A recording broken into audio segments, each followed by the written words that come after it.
Saudara-saudari terkasih, saya berada di Desa Temanang. Jaraknya kira-kira 38 km dari Jalan Poros Pontianak menuju ke Sintang. Dari Pontianak perjalanan bisa dengan naik bis selama 6-7 jam.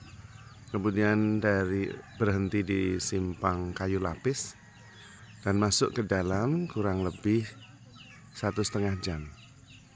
38 kilo ditempuh dalam 1,5 jam. Karena jalanan masih tanah dan kadang bergelombang sehingga tidak bisa terlalu cepat.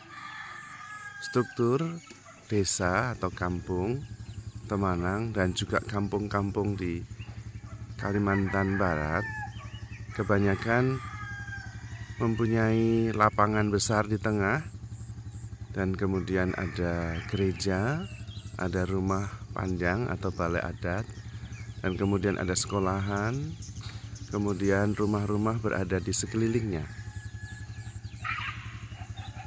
Di sekitar lapangan atau open space itu kadang juga ada biara, kadang rumah-rumah, tetapi kebanyakan memang rumah-rumah. Ada yang rumah yang cukup tinggi, 2 lantai, ada yang 1 lantai, dan di sekelilingnya masih kelihatan kabut kalau pagi hari, dan aktivitas dimulai dengan berbagai macam kegiatan. Ada juga toko-toko kecil, toko kebutuhan sehari-hari yang cukup untuk memenuhi kebutuhan, tidak harus pergi jauh ke kota.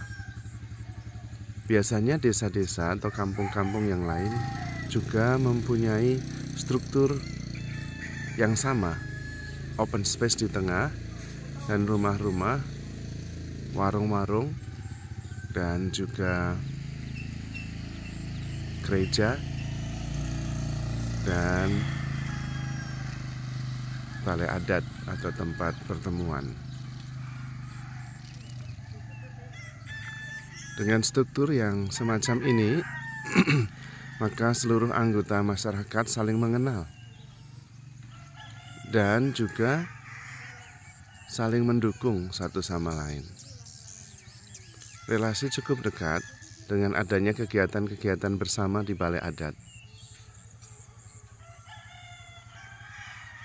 Kegiatan anak-anak sekolah juga bisa dipantau, tidak terlalu jauh dari rumah, tetapi juga bisa dilepaskan sehingga anak-anak bisa berangkat ke sekolah sendiri karena hanya melintasi open space atau lapangan yang ada di tengah. Lapangan dan open space ini juga biasanya digunakan untuk kegiatan-kegiatan bersama, seperti misalnya olahraga bersama, atau juga gawai. Itu pesta adat kampung yang terjadi pada hari-hari atau bulan-bulan tertentu. Disitulah interaksi antar masyarakat terjadi. Biasanya juga masyarakat dari desa-desa sekitar itu ikut terlibat di dalamnya. Nah, di situ juga terjadi perjumpaan antar pemuda-pemudi dari kampung tersebut, tetapi juga kampung-kampung tetangga di dekatnya. Lalu seperti biasa mereka saling berkenalan dan kemudian ada yang berlanjut sampai pada pernikahan. Sehingga kebanyakan juga di dalam desa itu terjadi relasi entah ipar, entah mertua, dan juga ada relasi-relasi lain. Kemudian antar kampung juga terjadi. Dan komunikasi sosial atau yang disebut dengan social exchange merekatkan mereka satu dengan yang lain. Dan itu membantu sekali dalam kehidupan bersama. ada kerukunan, ada persaudaraan, tetapi juga ada dukungan satu sama lain. Itulah struktur kampung desa yang ada di pedalaman Kalimantan Barat.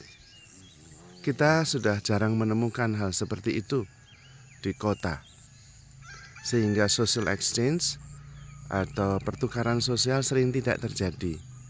Dan kalau social exchange tidak terjadi, sangat rawan perselisihan, tawuran, dan juga perkelahian. Karena tidak terjadi kesatuan atau pertukaran kepentingan yang mempererat satu sama lain. Maka social exchange sangat penting sebetulnya.